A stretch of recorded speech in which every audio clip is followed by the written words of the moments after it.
Brother ನಮಸ್ತೆ brother. ನಮಸ್ತೆ.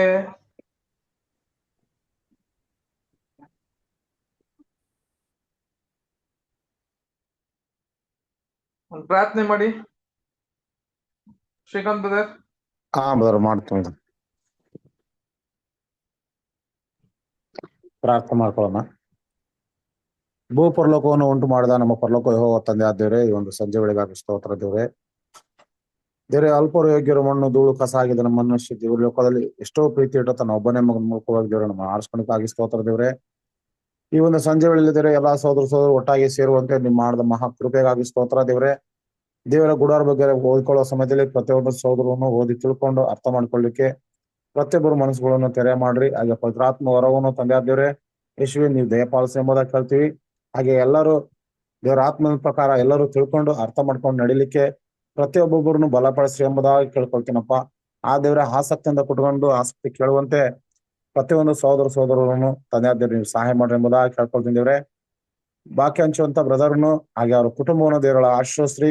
ಅವ್ರ ಕುಟುಂಬ ಅಸ್ವಸ್ಥರಾಗಿರುವಂತ ಅನಾರೋಗ್ಯದಲ್ಲಿರುವಂತ ಅವ್ರಿಗೆ ಆರೋಗ್ಯ ಬಲವನ್ನು ನೀಡ್ರಿ ಎಂಬುದ ಬೇಡ್ಕೊಳ್ತೀನಿ ತಂದೆ ಆದ್ದೇವ್ರೆ. ಹಾಗೆ ಬ್ರದರ್ನು ಕೂಡ ಆಶ್ರಯಿಸ್ರಿ. ವಾಕ್ಯದಲ್ಲಿ ಅನೇಕ ವಿಚಾರದಲ್ಲಿ ನೀವು ತಿಳಿಯಪಡಿಸಿ ನಾವು ಅರ್ಥ ಮಾಡ್ಕೊಂಡು ಸರಿಯಾದ ನಡೆದು ಕೃಪೆ ಮಾಡ್ರಿ. ಹಾಗೆ ಎಲ್ಲಾ ಸೋದರನ್ನು ಬರಲಿಲ್ಲಂತನು ಬಂದಂತರನ್ನು ಇನ್ನೂ ಬರುವಂತೆ ನೀವು ಕೃಪೆಯನ್ನು ನಡೆಸ್ರಿ.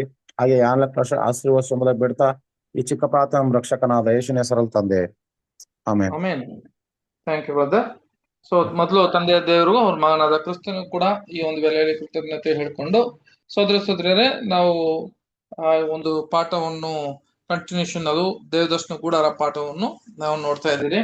ಈಗ 2-3 ವಾರ ನಾವು ಸರಿಯಾಗಿ ಹೋದ ವಾರ ನಾವು ಆ ಒಂದು ದೇವದರ್ಶನ ಗೂಡಾರ ಪಾಠ ನೋಡಿಲ್ಲ. ಇವತ್ತು ನಾವು ಅದನ್ನ ಶುರು ಮಾಡ್ತೀವಿ ಮತ್ತೆ. ಸೋದರರೇ, ಇವತ್ತು ನಾವು ಓದ್ ಪಾಠ ಬಂದು ನಾವು ಗಂಗಾಳ ನೋಡಿದ್ದು. ಬಟ್ ಅದಾದ್ಮೇಲೆ ನಾವು ದೀಪಸ್ತಂಭವನ್ನು ಅಂತ ಹೇಳಿ ಅದನ್ನ ಶುರು ಮಾಡಿ ನಿಲ್ಲಿಸಿದ್ದೀವಿ. ಮತ್ತೆ ಇವತ್ತು ಅಲ್ಲಿಂದ ನಾವು ಶುರು ಮಾಡೋಣ.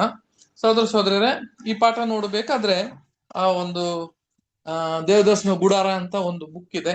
ಆ ಬುಕ್ ಅಲ್ಲಿ ನಾವು ಆಂಟನ್ ಫ್ರೇ ಬ್ರದರ್ ಬುಕ್ ನಾನು ಮುಂಚೆನೆ ಹೇಳಿದ್ದೀನಿ. ಆಂಟನ್ ಫ್ರೇ ಅನ್ನೋರು ಒಬ್ರು ಬ್ರದರು ನಮಗಾಗಿ ಒಂದು 20 ವರ್ಷ ಕಾಲ ಇದ್ರ ಮೇಲೆ 20 ವರ್ಷ ಕಾಲ ಅವರು ಕೂತುಕೊಂಡು ಒಂದೇ ಒಂದು ಪಾಠ, ಆ ಪಾಠ ಬಂದು ಆ ದೇವದರ್ಶನ ಗೂಡಾರ ಎನ್ನುವ ಒಂದು ಪಾಠದ ಮೇಲೆ ಅದನ್ನ ಧ್ಯಾನ ಮಾಡಿ ನಮಗೆ ಏನ್ ಮಾಡಿದ್ರು ಅಂತ ಹೇಳಿದ್ರೆ ಇವೆಲ್ಲ ಬರೆದು ಒಂದು ಪುಸ್ತಕ ಮಾಡಿ ಕೊಟ್ಟಿದ್ದಾರೆ. ಆ ಪುಸ್ತಕವನ್ನೇ ನಾವ್ ಏನ್ ಮಾಡ್ತಾ ಇದ್ದೀರಿ ಅಂತ ಹೇಳಿದ್ರೆ ಅದರಲ್ಲಿ ಪ್ರತಿಯೊಂದು ಕೂಡ ನಾವು ನೋಡ್ತಿರಲ್ಲ. ಯಾಕಂತ ಕೇಳಿದ್ರೆ ಅಷ್ಟೊಂದಿದೆ. ನಾವು ಏನ್ ಮಾಡ್ತೀವಿ ಅಂತ ಕೇಳಿದ್ರೆ ನಮಗೆ ಬೇಕಾಗಿರುವ ವಿಷಯಗಳು ಮಾತ್ರ ನೋಡ್ತೀರಿ. ಅದು ಹೋಗ್ತಾ ಹೋಗ್ತಾ ಇನ್ನ ಸ್ವಲ್ಪ ಕೂಡ ನಮಗೆ ಕೂಡ ದೇವರು ಆತ್ಮ ಕೊಡುವಾಗ ಇನ್ನ ಕೂಡ ಅರಿವು ಕೊಡುವಾಗ ಅನೇಕ ವಿಷಯಗಳು ತಿಳುವಳಿಕೆ ಕೊಡುವಾಗ ಅದನ್ನು ಕೂಡ ನಾವು ಅರ್ಥ ಮಾಡ್ಕೊಳ್ಳಕ್ಕೆ ಸಾಧ್ಯ ಆಗುತ್ತೆ. ಆಗಿರುವಾಗ ಸೋದರ ಇವತ್ತು ನಾವು ನೋಡುವ ಪಾಠ ಬಂದು 6ನೇ ಅಧ್ಯಾಯ. ಆ ಒಂದು ಪುಸ್ತಕದಲ್ಲಿ 6ನೇ ಅಧ್ಯಾಯ ತನಕ ನಾವು ಬಂದಿದ್ದೀರಿ. ಆ 6ನೇ ಅಧ್ಯಾಯ ಏನಪ್ಪಾ ಇದೆ 6ನೇ ಅಧ್ಯಾಯದಲ್ಲಿ ಅಂತ ಹೇಳಿದ್ರೆ ಇದು ದೀಪಸ್ತಂಭ ಅಂತ ನೋಡ್ತೀವಿ. ಸೋದರ ನಮಗೆಲ್ಲ ಗೊತ್ತಿದೆ. ಈ ದೀಪಸ್ತಂಭ ಅಂತ ಹೇಳುವಾಗ ಈ ದೇವದರ್ಶನ ಗೂಡಾರದಲ್ಲಿ ಆ ದೀಪಸ್ತಂಭ ಎಲ್ಲಿತ್ತು ಅಂತ ಹೇಳುವಾಗ ಒಂದ್ ವೇಳೆ ಅದು ಮಹಾಪವಿತ್ರ ಸ್ಥಳದಲ್ಲಿ ಇತ್ತ ಅಥವಾ ಪವಿತ್ರ ಸ್ಥಳದಲ್ಲಿ ಇತ್ತ ಇಲ್ಲ ಅಂಗಳದಲ್ಲಿ ಇತ್ತ ಇಲ್ಲ ಪಾಳ್ಯದಲ್ಲಿ ಇತ್ತ ಅಂತ ನೋಡುವಾಗ ಇದು ಸರಿಯಾದ ಒಂದು ರೀತಿಯಲ್ಲಿ ಅದು ಎಲ್ಲಿ ಇತ್ತು ಅಂತ ನೋಡುವಾಗ ಅದು ಪವಿತ್ರ ಸ್ಥಳದಲ್ಲಿ ಇದ್ದಿದ್ದಂತ ಒಂದು ವಸ್ತು ಅಲ್ವರ. ನಮಗೆಲ್ಲ ಗೊತ್ತಿದೆ ಪವಿತ್ರ ಸ್ಥಳದಲ್ಲಿ. ಯಾಕಂದ್ರೆ ನೋಡ್ರಿ ಇಲ್ಲಿ ಒಂದು ಪಿಕ್ಚರ್ ಕೂಡ ಹಾಕಿದ್ದೀನಿ. ಇದು ಪವಿತ್ರ ಸ್ಥಳದಲ್ಲಿ ಇದ್ದಿದ್ದಂತ ಒಂದು ವಸ್ತು. ಎಲ್ಲಿಗೆ ಪವಿತ್ರ ಸ್ಥಳದಲ್ಲಿ 3 ವಸ್ತುಗಳಿತ್ತು. ಒಂದು ನೋಡ್ಬೇಕಾದ್ರೆ ಯಾವುದು ಯಾರಾದ್ರೂ ಹೇಳ್ತೀರಾ ಏನೇನಿತ್ತು ಅಂತ?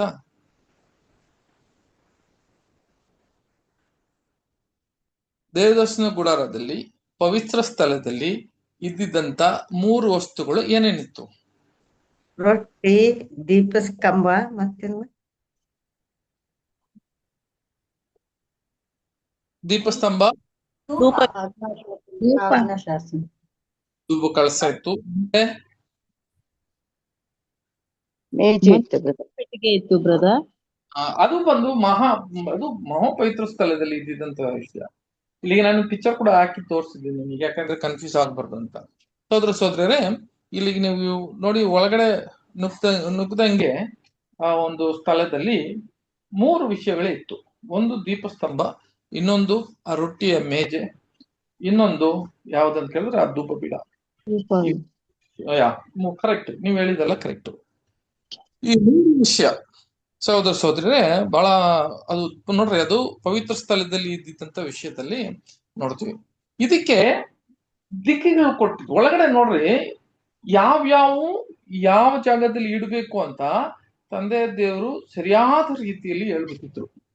ಸುಮ್ನೆ ಬಂದು ದೀಪ ಬಿಡವನ್ನ ಮಾಡ್ರಿ, ಅಥವಾ ಧೂಪ ಪೀಡ ಮಾಡ್ರಿ, ಆಮೇಲೆ ಬಂದು ಈ ದೀಪಸ್ತಂಭವನ್ನು ಮಾಡ್ರಿ ಅಂತ ಹೇಳಿ ಎಲ್ಲಿ ಬೇಕಾದ್ರೂ ಇಡ್ಬೇಕಂತ ಅವಶ್ಯಕತೆ ಇರ್ಲಿಲ್ಲ.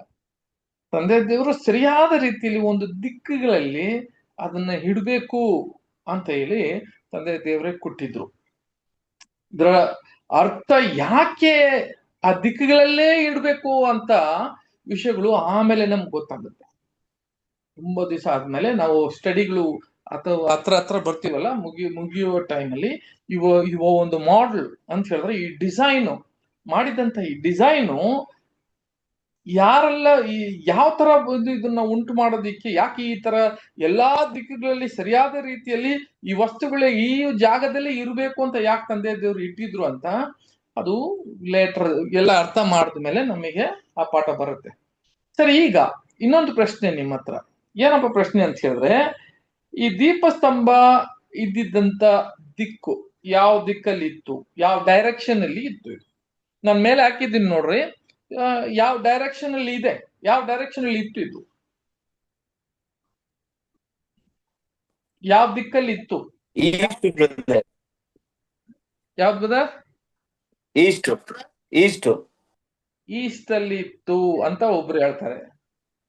ಓಕೆ, ಬೇರೆಯವರು? ಈಸ್ಟ್ ಅಂತ ಹೇಳಿದ್ರೆ ಅದು ಬಾಕಿಲು, ಈ ಅಂಗಳ ಇದೆಯಲ್ಲ, ಬಾಕಿಲ ಹತ್ರ ಬರ್ತದೆ ಈಸ್ಟ್. ಈಗ ಪವಿತ್ರ ಸ್ಥಳ ಒಳಗೆ ಹೋದ ತಕ್ಷಣ ಯಾವ ದಿಕ್ಕಲ್ಲಿ ಈ ದೀಪಸ್ತಂಭ ಇತ್ತು? ಈ 7 ದೀಪಸ್ತಂಭ ಇತ್ತಲ್ಲ, ಒಂದು ದೀಪಸ್ತಂಭ ಅದು 7 ಕೊಂಬುಗಳಿತ್ತಲ್ಲ, ಅದು ಯಾವ ದಿಕ್ಕಲ್ಲಿ ಇತ್ತು? ಸೌತ್ ಕಡೆ ಬ್ರದರ್. ಸೌತ್ ಕಡೆ. ಯಾವ್ದನ್ನ ನೋಡಿ ಹೇಳ್ತಾ ಇದ್ದೀರಿ ನೀವು? ದಕ್ಷಿಣ ಬ್ರದರ್, ದಕ್ಷಿಣ ದಿಕ್ಕಿನಲ್ಲಿ ದೀಪಸ್ತಂಭ. ದಕ್ಷಿಣ ದಿಕ್ಕಲ್ಲಿ. ಎಲ್ಲಿದೆ ವಾಕ್ಯ? ದಕ್ಷಿಣ ದಿಕ್ಕು ಬ್ರದರ್. ಕಂಡ ವಿಮೋಚನ ಕಂಡ ಬ್ರದರ್ 26ನೇ ಬ್ರದರ್. 26ನೇ ಅಧ್ಯಾಯ. ಕರೆಕ್ಟ್, 26ನೇ ಅಧ್ಯಾಯ 35 ವಚನ ಬ್ರದರ್. ಓದಾಯ್ತಾ? ಹಾ ಬ್ರದರ್, ಓದ್ರಿ. 26-35 ವಿಮೋಚನೆ. ಕೃಪಾಸ್ಥಾನವನ್ನು ಅಂದ್ರೆ ತರುವಾಯ ಹೊರಗಡೆಯಲ್ಲಿ ಮೇಜಿನ ಎದುರಾಗಿ ಗುಡಾರದ ದಕ್ಷಿಣ ದಿಕ್ಕಿನಲ್ಲಿ ದೀಪಸ್ತಂಭವನ್ನು ಇಡಬೇಕು. ನೋಡಿದ್ರ? ಹಂಗಾದ್ರೆ ಆ ದಕ್ಷಿಣ ಕಡೆ ಆ ದಿಕ್ಕಲ್ಲಿ ಈ ದೀಪಸ್ತಂಭ ಇಡಬೇಕು ಅಂತ ಹೇಳಿದ್ರು. ಬಹಳ ಮುಖ್ಯ ನೋಡ್ರಿ. ಈ ದಿಕ್ಕುಗಳಲ್ಲಿ ಕೂಡ ನಾ ಮುಂಚೆನೆ ಆ ದಿಕ್ಕುಗಳೆಲ್ಲ ಬಗ್ಗೆ ಮಾತಾಡಿದ್ದೀನಿ, ಕೆಲವು ವಿಷಯಗಳೆಲ್ಲ. ನೋಡ್ರಿ, ಈ ಒಳಗೆ ಹೋಗುವಾಗ ಆ ದಿಕ್ಕುಗಳಲ್ಲಿರುವ ರಹಸ್ಯಗಳು, ಈ ಒಳಗಡೆ ಇರುವುದಂತ ಎಲ್ಲಾ ವಿಷಯಗಳು ಕೂಡ ಬಹಳ ಒಂದು ನಮಗೆ ಮುಖ್ಯವಾಗಿ ಇರುವ ಸತ್ಯಗಳು ಅದರ ಒಳಗೆ ಅಡಗಿದೆ ಅಂತ ಕೂಡ ನಾವು ನೋಡ್ಬೋದು. ಸರಿ, ಈ ಒಂದು ದೀಪಸ್ತಂಭ ಒಳಗಡೆ ಇತ್ತು, ನಮಗೆಲ್ಲ ಗೊತ್ತಿದ್ದಂಗೆ. ಇದು ಮೊದಲನೇ ನೋಡ್ಬೇಕಾದ್ರೆ ಸೋದರರೇ, ಒಂದು ದೀಪಸ್ತಂಭ. ಈ ದೀಪಸ್ತಂಭ ಎಲ್ಲೆಲ್ಲ ಮಾತಾಡಿದ್ದಾರೆ? ಯಾರಿಗಾದ್ರ ಅರ್ಥ ಆಗಿದೆ? ಬೈಬಲ್ ಅಲ್ಲಿ ಎಲ್ಲೆಲ್ಲ ಇದೆ ಹೇಳ್ರಿ ನೋಡೋಣ. ಪ್ರಕಟಣೆಯಲ್ಲಿ ಇದೆ. ಪ್ರಕಟಣೆ 7 ದೀಪಸ್ತಂಭದ ಮಧ್ಯದಲ್ಲಿ ತಿರುಗಾಡುವ ಆತನ. ಆಮೇಲೆ ಯಾಜಕಾಂಡದಲ್ಲಿ ಕೂಡ ಇದೆ. ಪ್ರಿಯರಿಗೆ ಬರೆದ ಪತ್ರಿಕೆ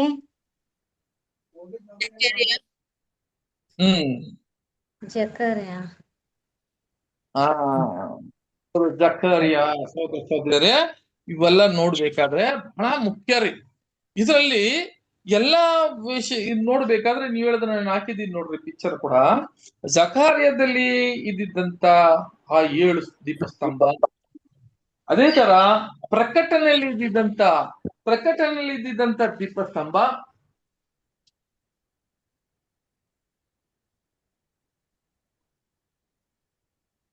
ಆ ಪ್ರಕಟಣೆಯಲ್ಲಿ ಇದ್ದಂತ ನೋಡ್ಬೇಕಾದ್ರೆ ಆ ದೀಪಸ್ತಂಭ ಅಲ್ವಾ, ಇವೆಲ್ಲ ಬಂದು ಸಹೋದರ ಸಹೋದರಿಯರೇ ಇದಕ್ಕೆಲ್ಲ ಒಂದು ಮೂಲ ಕಾರ್ಯಗಳು ಎಲ್ಲಿಂದ ತಗೊಂಡ್ರು ಅಂತ ಹೇಳಿದ್ರೆ ಈ ಒಂದು ದೇವದರ್ಶನ ಗುಡಾರದಿಂದ. ನೋಡ್ರಿ, ಈ ದೇವದರ್ಶನ ಗುಡಾರದಿಂದ ಮಾತ್ರವೇ ಈ ದೀಪಸ್ತಂಭ ಯಾವ ತರ ಮಾಡ್ಬೇಕು, ಏನೆಲ್ಲ ಅದರ ಒಂದು ಮಾಡ್ಬೇಕಾಗಿರುವ ಕಟ್ಟುಮಾನಗಳು ಯಾವ ತರ ಇತ್ತು, ಅದನ್ನ ಯಾವ ತರ ಮಾಡ್ಬೇಕು, ಯಾವ ಒಂದು ಡಿಸೈನ್ ಅಲ್ಲಿ ಮಾಡ್ಬೇಕು ಅಂತ ಅದು ತಂದೆ ದೇವರು ಕೊಟ್ಟಿದ್ದಂತ ಯೋಜನೆಯಲ್ಲಿ ಅದು ದೇವದರ್ಶನ ಗುಡಾರಲ್ಲಿ ಮಾತ್ರವೇ ಇತ್ತು. ಆದ್ರೆ ಜಕರ್ಯಾಗ್ ಹೋಗುವಾಗ ಅಲ್ಲಿ ಒಂದು ಚಿನ್ನದಂತ ಒಂದು ದೀಪಸ್ತಂಭ ಇತ್ತು ಅಂತ ಹೇಳ್ತಾರೆ ಅಷ್ಟೇ. ಅದೇ ತರ ನೀವು ನೋಡ್ಬೇಕಾದ್ರೆ ಪ್ರಕಟಣೆಯಲ್ಲಿ ಕೂಡ ನೋಡುವಾಗ ಒಂದು ದೀಪಸ್ತಂಭ ಇತ್ತು ಅಂತ ಹೇಳ್ತಾರೆ. 7 ದೀಪಸ್ತಂಭದ ನಡುವಲ್ಲಿ ನಮ್ಮ ಯಾರೇ ಮನುಷ್ಯ ಕುಮಾರನಿಗೆ ಹೋಲಿಕೆ ಆದ ಒಂದು ಇದ್ರು ಅಂತ ಕೂಡ ನಾವು ನೋಡ್ತೀವಿ. ಈ ದೀಪಸ್ತಂಭಗಳೆಲ್ಲ ಯಾವ್ದೋ ಒಂದನ್ನ ಸರಿಯಾದ ಒಂದು ವಿಷಯದಲ್ಲಿ ಸೂಚನೆ ಮಾಡ್ತದೆ ಅಂತ ನಾವು ನೋಡ್ತೀವಿ. ಅಲ್ಲಿ ಅಷ್ಟೇ ಇದೆಯಾ, ಬೇರೆ ಎಲ್ಲಾದ್ರೂ ದೀಪಸ್ತಂಭ ಇದೆಯಾ? ಅಷ್ಟೇ ಇತ್ತಾ? ಒಂದು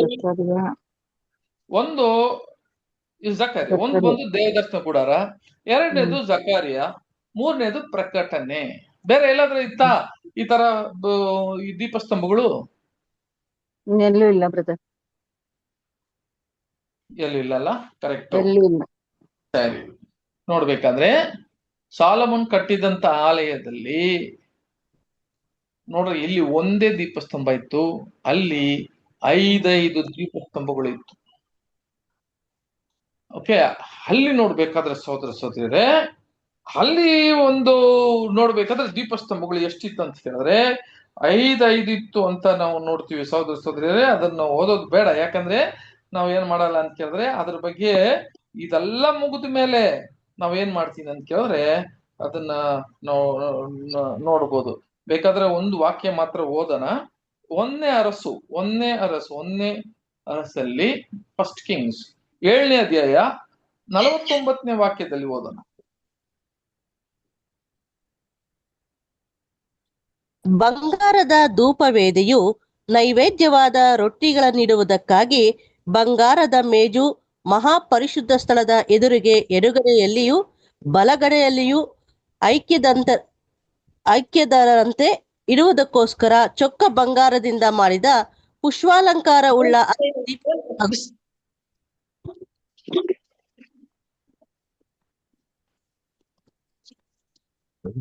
ಹಲೋ ಸಿಸ್ಟರ್.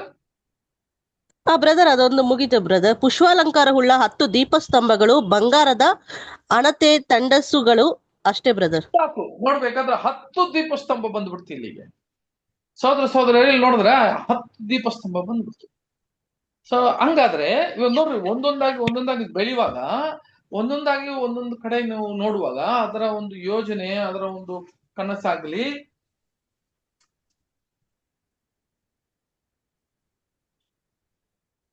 ಅದು ಒಂದೊಂದು ಪುಸ್ತಕದಲ್ಲಿ ಮಾತಾಡುವಾಗ ಅದರ ರೀತಿ ಇಲ್ಲಿ ಬದಲಾವಣೆ ಆಗೋದಂತ ನೋಡ್ತೀವಿ ಅಲ್ವಾ. ಕೊನೆಗೆ ಸಾಲಮೋನ್ ಕಟ್ಟಿದಂತ ಆಲಯ ಅಂತ ಹೇಳುವಾಗ ಅದರಲ್ಲಿ 10 ದೀಪಸ್ತಂಭ ಬಂದ್ಬಿಡ್ತು. 10 ಅಂದ್ರೆ ನಮಗೆಲ್ಲ ಗೊತ್ತು. 7 ಅಂದ್ರೆ ಏನರ್ಥ? ನಮಗೆಲ್ಲ ಗೊತ್ತು. 7 ಒಂದ್ ನಂಬರ್ ಅಂದ್ರೆ ಏನರ್ಥ? ಸಮಸಂಖ್ಯೆ. 10 ಅಂದ್ರೆ ಏನರ್ಥ? 10 ಅಂದ್ರೆ ಸಮಸಂಖ್ಯೆ ಬ್ರದರ್. Very good. ನೋಡ್ರಿ, ಇವಾಗ ನಾನು ಹೇಳ್ತೀನಿ, ಅದನ್ನ ಸರಿಯಾಗಿ ನೋಡ್ಕೊಳ್ಳಿ.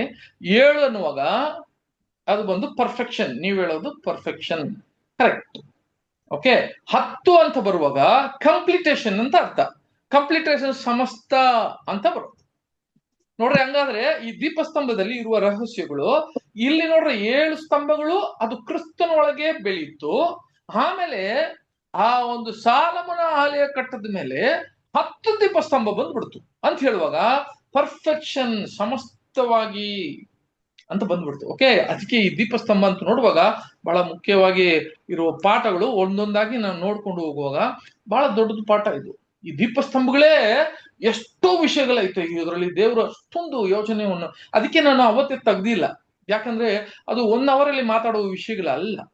ಅದೇ ಏನೋ ಒಂದು ಬೇರೆ ಪಾಠಗಳು ಮಾಡೋ ವಿಷಯದಲ್ಲ. ಇದ್ರ ದೊಡ್ಡ ಯೋಚನೆ ಒಳಗೆ ಇಟ್ಟಿದ್ದಾರೆ.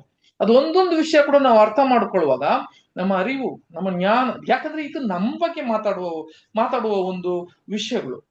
ಇವೆಲ್ಲ ಸತ್ಯಗಳೆಲ್ಲ, ಈ ದೀಪಸ್ತಂಭಗಳೆಲ್ಲ ಮಾತಾಡೋದು ನಮ್ಮ ಬಗ್ಗೆ ಮಾತಾಡುವ ವಿಷಯಗಳು. ಅದಕ್ಕೆ ನಾನು ಅದನ್ನ ಅವತ್ತು ಮಾತಾಡಿಲ್ಲ. ಅದನ್ನ ಡೀಟೇಲ್ ಆಗಿ ಒಂದೊಂದಾಗಿ ಕೂಡ ನಾವು ನೋಡೋಣ. ಸಹೋದರ ಹಾಗಿರುವಾಗ ನಾವು ಏನ್ ಮಾಡೋಣ ಅಂತ ಕೇಳಿದ್ರೆ, ಈ ದೀಪಸ್ತಂಭ ಹೇಗೆ ಇದನ್ನ ತಯಾರಿ ಮಾಡಿಸಿದ್ರು ಅಂತ ನೋಡ್ಬೇಕಾದ್ರೆ, ಇದೆಲ್ಲ ಥ್ರೆಡ್ಡಿಂಗ್ ಟೈಪ್ ಅಂದ್ರೆ ಒಂದೊಂದಕ್ಕೆ ಏನಾಗ್ಬೇಕಂತ ಕೇಳಿದ್ರೆ, ಸಹೋದರರೇ, ಒಂದೇ ಒಂದು ಪೀಸ್ ತಗೊಂಡು ಇದನ್ನ ಮಾಡಬಾರ್ದು. ಅದಕ್ಕೆ ಒಂದೊಂದಾಗಿ ಜಾಯಿಂಟ್ ಮಾಡ್ಬೇಕು ಅಂತ ಹೇಳ್ಬಿಟ್ರು. ಒಂದೊಂದಿಗೆ ಏನ್ ಮಾಡ್ಬೇಕು? ಜಾಯಿಂಟ್ ಮಾಡ್ಬೇಕು. ಅದನ್ನ ಒಡೆದು ಅದನ್ನ ಸರಿಯಾದ ರೀತಿಯಲ್ಲಿ ಸುತ್ತಿಯಲ್ಲಿ ಒಡೆದು ಅದನ್ನ ಮಾಡಿ ಥ್ರೆಡ್ಡಿಂಗ್ ಟೈಪ್, ಅದನ್ನ ಜಾಯಿಂಟ್, ಐಕ್ಯತೆ ಬಹಳ ಮುಖ್ಯ. ಒಂದಕ್ಕೊಂದು ಅದು ಜಾಯಿಂಟ್ ಇರಬೇಕು. ಆ ತರ ಮಾಡಿಸಿದ್ರು ನೋಡ್ರಿ. ಇವಾಗ ಈ ತರ ಜಾಯಿಂಟ್ ಮಾಡಿಸ್ಬಿಟ್ರು. ಅದೇ ಎಲ್ಲಾದ್ರೆ ಇವರು ಈ ಒಂದು ಇದಕ್ಕೆ ಮೆನೋರಾ ಅಂತ ಹೇಳ್ತಾರೆ. ಈ ದೀಪಸ್ತಂಭನ ತಗೊಂಡು ಹೋಗುವಾಗ ಮತ್ತೆ ಇದನ್ನೆಲ್ಲ ಬಿಚ್ಚಲಿಲ್ಲ. ಹೋಗೋ ಜಾಗದೆಲ್ಲ ಬಿಚ್ಚಿಬಿಟ್ಟು ಮತ್ತೆ ಫಿಕ್ಸ್ ಮಾಡ್ತಿರ್ಲಿಲ್ಲ. ಅದನ್ನ ಹಂಗೇ ತಗೊಂಡು ಹೋಗ್ತಾ ಇದ್ರು. ಆಗಿದ್ರೆ ಕೂಡ ಇದಕ್ಕೆ ಜಾಯಿಂಟ್ ಬೇಕಿತ್ತು. ಇದನ್ನ ಒಂದೊಂದು ಕೂಡ ಅದಕ್ಕೆ ಸೇರ್ಸಬೇಕು ಅಂತ ತಂದೆ ದೇವರು ಕ್ಲಿಯರ್ ಆಗಿ ಇದಕ್ಕೆ ಹೇಳಿದ್ರು. ನೋಡ್ಬೇಕಾದ್ರೆ ಏನಲ್ಲಪ್ಪ, ಯಾವ ಒಂದು ಜಾಯಿಂಟ್ ಯಾವ ತರ ಇದನ್ನ ಕಟ್ಟಬೇಕು ಅಂತ ಹೇಳಿ ಏನ್ ಮಾಡ್ತಾರೆ ಅಂತ ಕೇಳಿದ್ರೆ, ನಮಗೆ ಡೀಟೇಲ್ ಆಗಿ ಒಂದೊಂದು ವಾಕ್ಯದಲ್ಲಿ ಕೂಡ ನಾವು ನೋಡ್ತೀವಿ. ಸಹೋದರರೇ, ಮೊದಲು ನಾವು ಒಂದೊಂದು ವಾಕ್ಯ ಓದೋಣ. ಯಾಕಂದ್ರೆ ಈ ವಾಕ್ಯಗಳೆಲ್ಲ ಬಹಳ ಮುಖ್ಯವಾಗಿರ್ತದೆ ನಮಗೆ. ವಿಮೋಚನ ಕಾಂಡದಲ್ಲಿ 25ನೇ ಅಧ್ಯಾಯ 31ನೇ ವಾಕ್ಯ ಓದೋಣ.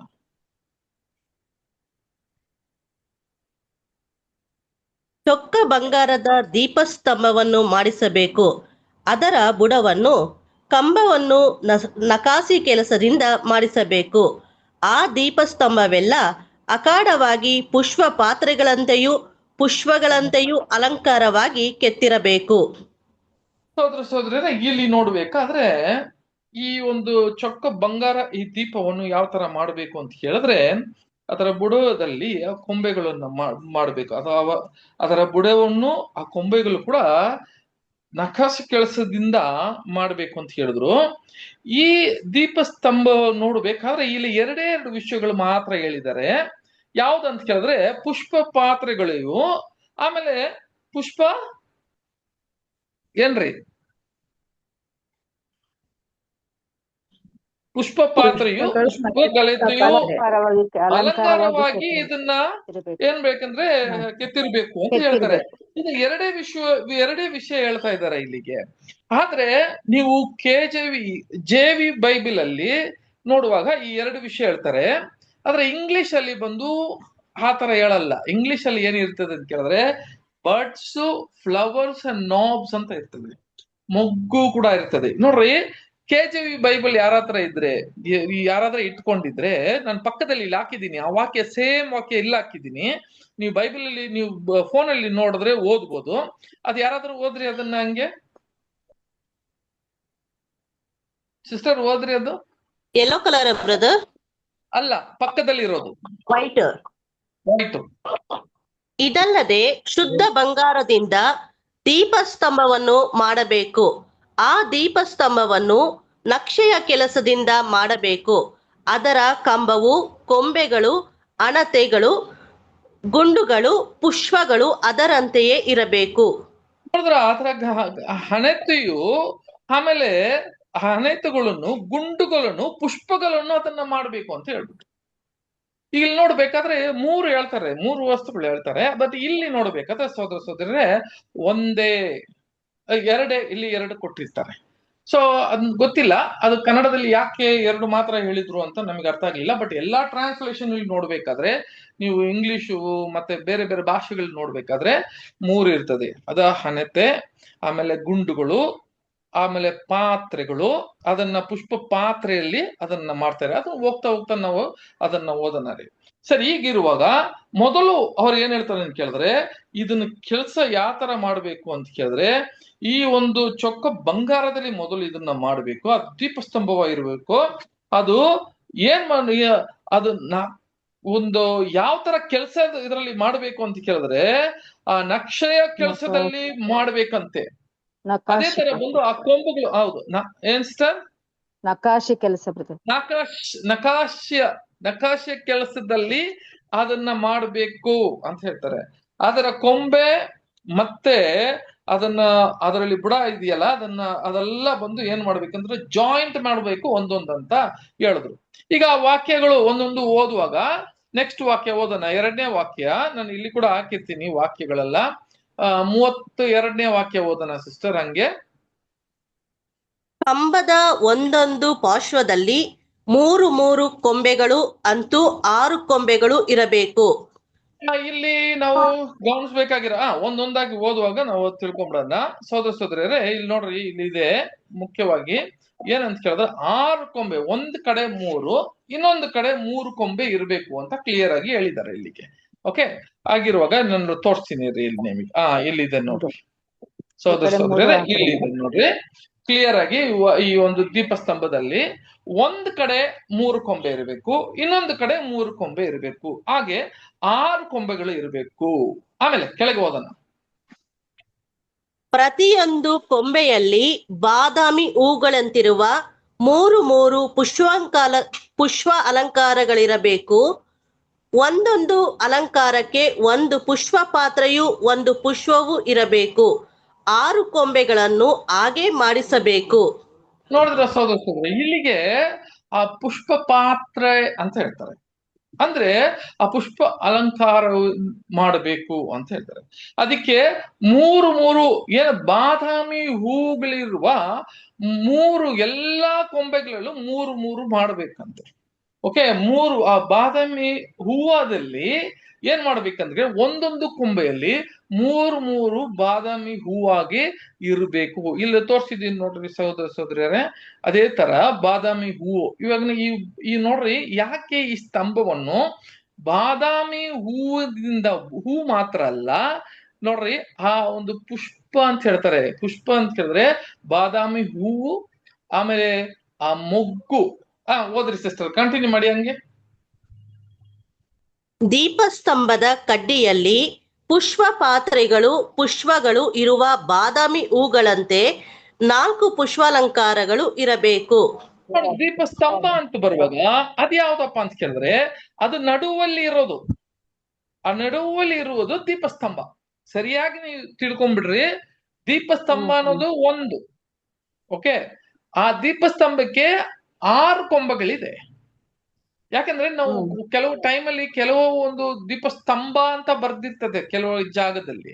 ಅದನ್ನ ನೀವು ಈ ಒಂದು 7 ಕೊಂಬೆ ಇರುವ ಒಂದು ದೀಪಸ್ತಂಭ ಅಂತ ಅನ್ಕೊಂಬಾರದು. ಅದು ಒಂದೇ ದೀಪಸ್ತಂಭ. ನೋಡ್ರಿ, ಈ ದೀಪಸ್ತಂಭ ನಡುವಲ್ಲಿ ಇರೋದು ದೀಪಸ್ತಂಭ, ಮಿಕ್ಕಿದ ಇರುವ ಬೇರೆ ಈ ಕಡೆ 3, ಈ ಕಡೆ 3. ಇವಾಗ ಹೆಂಗೆ ಆ ಒಂದು ಬಾದಾಮಿ ಹೂವು ಒಂದೊಂದು ಕೊಂಬೆಗೂ 3 ಇರಬೇಕು, ಅದೇ ತರ ನಡುವಲ್ಲಿ ಇದ್ದಂತ ದೀಪಸ್ತಂಭ ಇದೆಯಲ್ಲ, ಅದರಲ್ಲಿ 4 ಇರಬೇಕು. 4 ಬಾದಾಮಿ ಹೂ ಇರಬೇಕು. ಆ ಪುಷ್ಪ ಪಾತ್ರೆ ಅದರಲ್ಲಿ ಇರಬೇಕು, ಪುಷ್ಪಗಳು ಇರಬೇಕು ಅಂತ ಹೇಳಿದ್ರು. ಓಕೆ, ಯಾಕಂದ್ರೆ ಕನ್ನಡದಲ್ಲಿ ಸ್ವಲ್ಪ ಕಷ್ಟ ಇದೆ ಇಲ್ಲಿಗೆ. ಯಾಕಂದ್ರೆ ಮೇಲೆ ಕೆಳಗಡೆ ಹಾಕಿದ್ದಾರೆ. ಅದು ಪುಷ್ಪ ಅಂತ ಬರುವಾಗ ಆ ಪುಷ್ಪ ಪಾತ್ರೆ ಅಂದ್ರೆ ಏನ್ ಅರ್ಥ ಸಿಸ್ಟರ್? ಈಗ ಬಾದಾಮಿ ಹೂ ಅಂತ ಹೇಳಿದ್ದಾರೆ, ಆದ್ರೆ ಪುಷ್ಪ ಪಾತ್ರೆ ಅಂದ್ರೆ ಏನು? ಬಟ್ಲು ಟೈಪ್ ಡಿಸೈನ್. ಯಾವುದು? ಒಂದು ಬಟ್ಲು ಟೈಪ್ ಡಿಸೈನ್. ಬಟ್ಟಲು, ಹೌದು, ಕರೆಕ್ಟ್. ಬಟ್ಟಲು ಯಾವ್ದ್ರಿಂದ ಮಾಡ್ಬೇಕು ಗೊತ್ತದು? ಅದು ಬಾದಾಮಿಯಿಂದ ಮಾಡ್ಬೇಕು. ಆ ಬಾದಾಮಿ ಹೆಂಗಿದೆಯೋ ಅದೇ ತರ ಚಿನ್ನದಲ್ಲಿ ಮಾಡ್ಬೇಕು. ಆದ್ರೆ ಕನ್ನಡದಲ್ಲಿ ಕೊಟ್ಟಿಲ್ಲ ಇಲ್ಲಿಗೆ. ಮೋಸ್ಟ್ ಪ್ರಾಬಬ್ಲಿ ಕೊಡ್ತಾರೆ, ಏನೋ ಗೊತ್ತಿಲ್ಲ. ಕೆಳಗೆ ಅದನ್ನ ಹಂಗೆ ಓದೋಣ ಸಿಸ್ಟರ್, ಕಂಟಿನ್ಯೂ ಮಾಡಿ.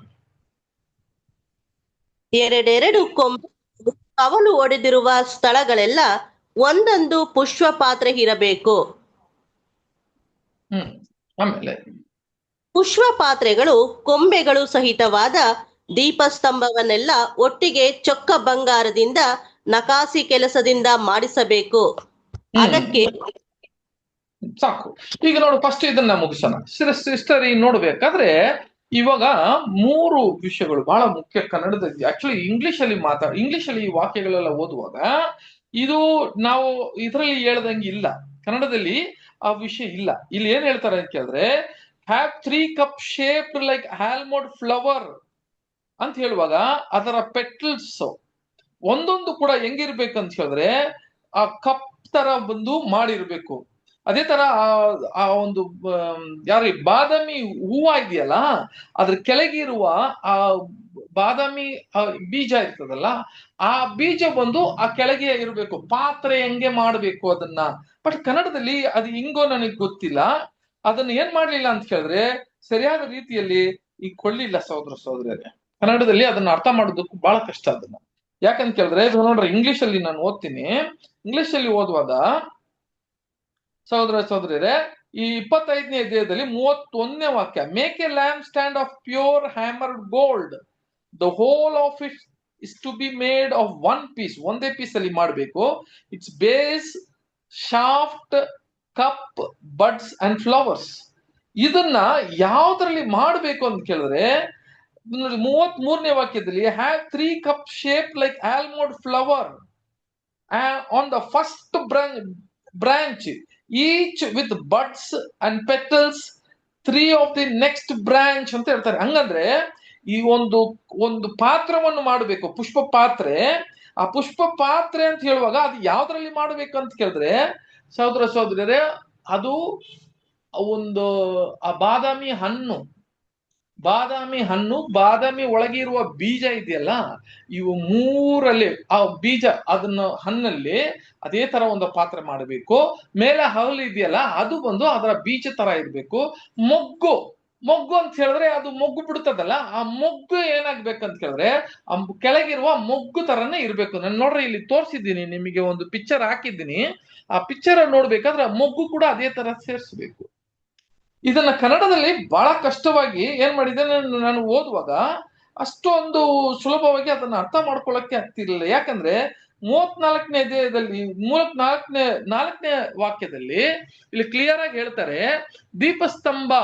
ಅಲ್ಲಿ ಓದೋಣ ಸಿಸ್ಟರ್, ದೀಪಸ್ತಂಭದ ಕಡ್ಡಿಯಲ್ಲಿ ಪುಷ್ಪ ಪಾತ್ರೆಗಳು ಪುಷ್ಪಗಳು ಅಥವಾ ಬಾದಾಮಿ ಹೂಗಳಂತೆ 4 ಸಾಕು. ಪುಷ್ಪ ಪಾತ್ರಗಳು ಪುಷ್ಪಗಳು ಇರುವ ಬಾದಾಮಿ ಹೂವುಗಳು ಅಂತ 3 ವಿಷಯ ಹೇಳ್ತಾರೆ ಇಲ್ಲಿಗೆ. ಇದೇ ನೀವು ನೋಡ್ಬೇಕಾದ್ರೆ ಪುಷ್ಪ ಅಂದ್ರೆ ಯಾವ ಪುಷ್ಪ ಪಾತ್ರೆ, ಯಾವ ಪುಷ್ಪಗಳು ಅಂತ ಹೇಳುವಾಗ ಏನ್ ಅರ್ಥ ಅಂತ ಹೇಳಿದ್ರೆ, ಇವೆಲ್ಲ ಬಾದಾಮಿ ಹೂವು, ಬಾದಾಮಿ ಆ ಒಂದು ಹಣ್ಣು, ಬಾದಾಮಿ ಇರುವ ಆ ಮೊಗ್ಗು, ಈ 3 ವಿಷಯವನ್ನು ಎಲ್ಲವೇ ಏನ್ ಮಾಡ್ಬೇಕಂತ ಹೇಳಿದ್ರೆ ಆ ಬಾದಾಮಿ ಅದ್ರ ಬರುವ ಆ ಗಿಡದಲ್ಲಿ ಬರುವ ವಿಷಯಗಳೇ ಇದನ್ನ ಇರಬೇಕು. ನೋಡ್ರಿ ಇಲ್ಲಿಗೆ ನಾನು ಇಲ್ಲಿ ತೋರಿಸ್ತಾ ಇದ್ದೀನಿ ನೋಡ್ರಿ, ಇಲ್ಲಿ ಈ ತರ ಇರ್ಬೇಕು ಅಂತ ಹೇಳ್ತಾರೆ.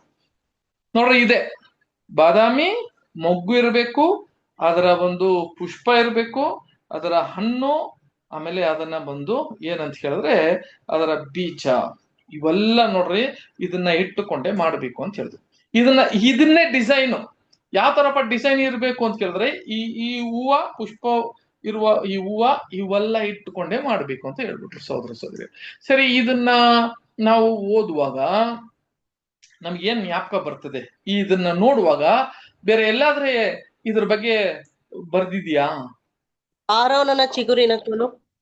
ವೆರಿ ಗುಡ್ ಸಹೋದರರೇ, ಇದು ಏನಪ್ಪಾ ಅಂತ ಹೇಳಿದ್ರೆ ಆರೋನಿನ ಚಿಗುರದ ಆ ಒಂದು ನೋಡ್ಬೇಕಾದ್ರೆ ಆ ಕೋಲು ನಮಗೆಲ್ಲ ಗೊತ್ತಿದೆ ಅಲ್ವಾ? ಏನಪ್ಪಾ ಅಂತ ಹೇಳಿದ್ರೆ ಏನ್ ನಡೆದಿದ್ದಂತ ಒಂದು ವಿಷಯ ಅಲ್ಲಿಗೆ ಅಂತ ಹೇಳಿದ್ರೆ, ಆರೋನು ವಿಷಯದಲ್ಲಿ ನಮಗೆಲ್ಲ ಗೊತ್ತಿದೆ.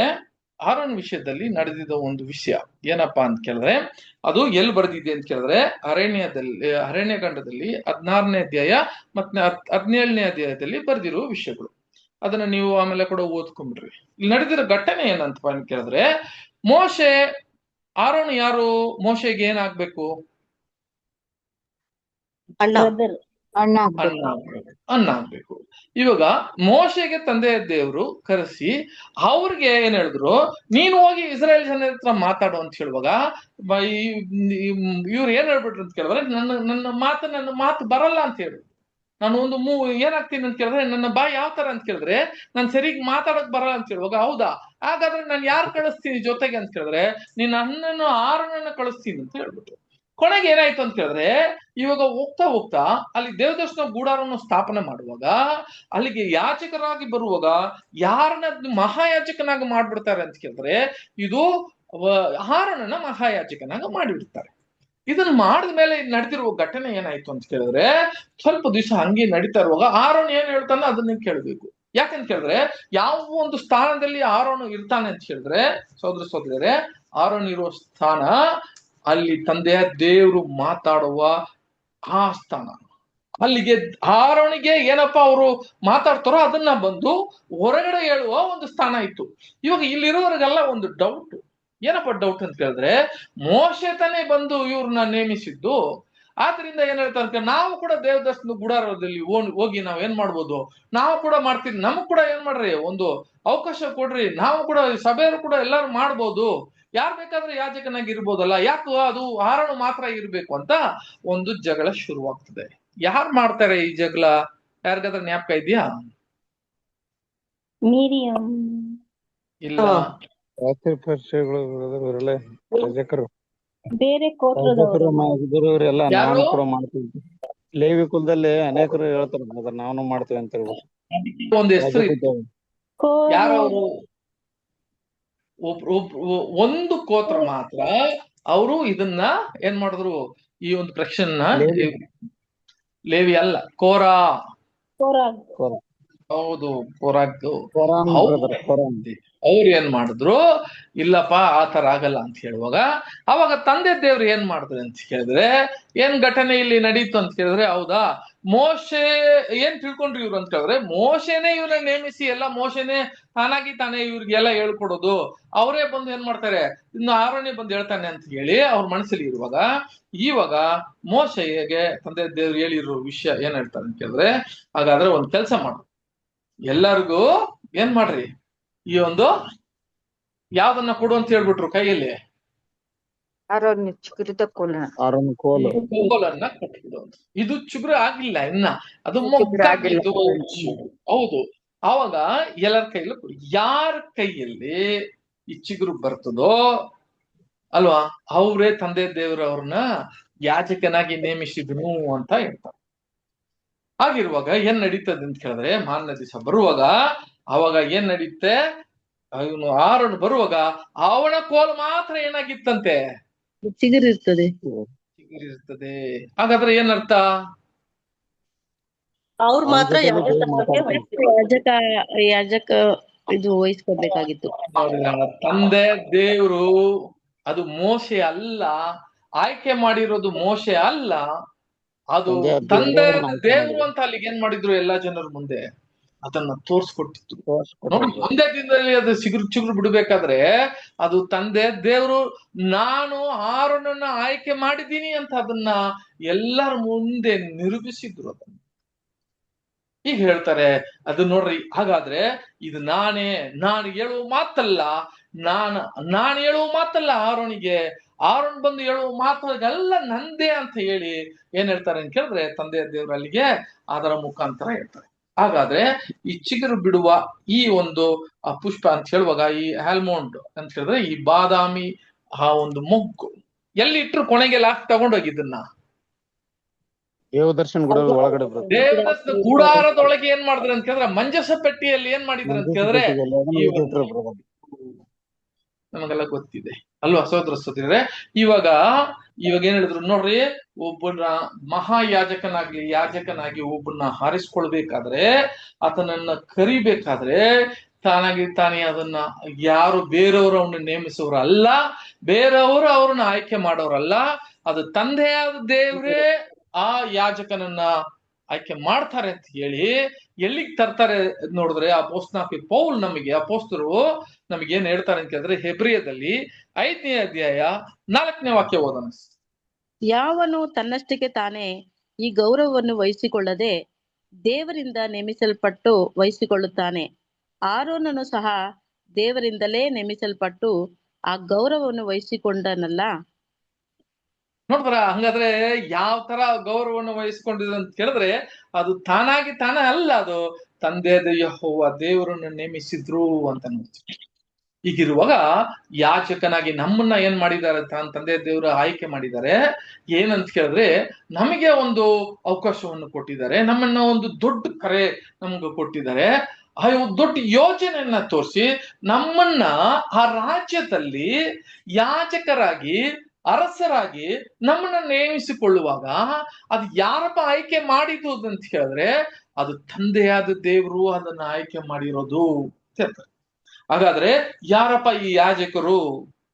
ಬರುವ ಈ ರಾಜ್ಯದಲ್ಲಿ ಈ 7 ಸಭೆ ಕಾಲದಲ್ಲಿ ಬೆಳೆಯುವ ಅಂತ ಹೇಳಿದ್ರೆ ಹುಟ್ಟುವ ಆ ಒಂದು ಪ್ರಥಮ ಫಲವಾಗಿ ಹುಟ್ಟುವ ಆ ಯಾಜಕರು ಯಾರಂತ ಕೇಳಿದ್ರೆ ತಂದೆ ದೇವರು ಆರೋನನ್ನ ಹೆಂಗೆ ಆಯ್ಕೆ ಮಾಡಿದ್ರು ಅದೇ ತರ ಅವರ ಚಿತ್ತ ಪ್ರಕಾರವನ್ನೇ ಆಯ್ಕೆ ಮಾಡ್ತಾರೆ ಅಂತ ಹೇಳಿ ಅದೇ ಇಲ್ಲಿಗೆ ಈ ದೀಪಸ್ತಂಭವನ್ನ ತೋರಿಸ್ತದೆ.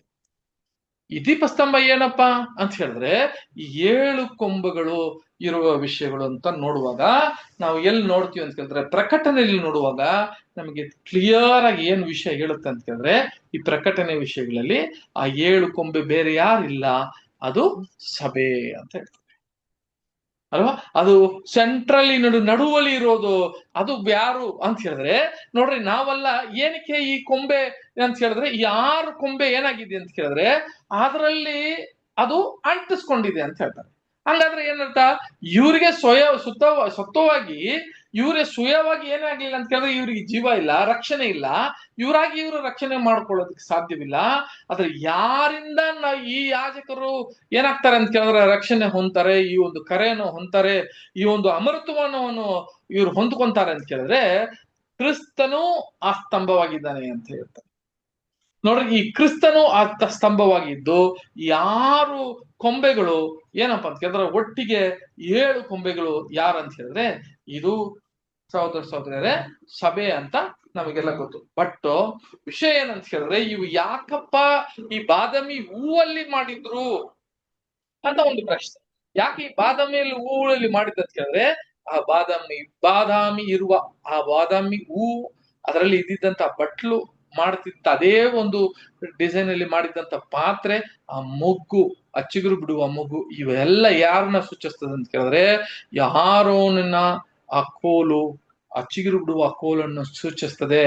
ನಾನ್ ಆಯ್ಕೆ ಮಾಡಿರುವ ಈ ಜನರು ಅಂತ ತೋರ್ಸ್ಕೊಡ್ತಾನೆ. ಸೋದರ ಹೀಗಿರುವಾಗ ಒಂದು ಓಕೆ, ಈಗ ವಾಕ್ಯ ಓದನ ಸಿಸ್ಟರ್ ಹಂಗೆ ಅಲ್ಲಿಗೆ ಎಲ್ಲೇ ಅಂತ ಕೇಳಿದ್ರೆ ಮತ್ತೆ ನೀವು ವಾಪಸ್ ಹೋಗ್ರಿ.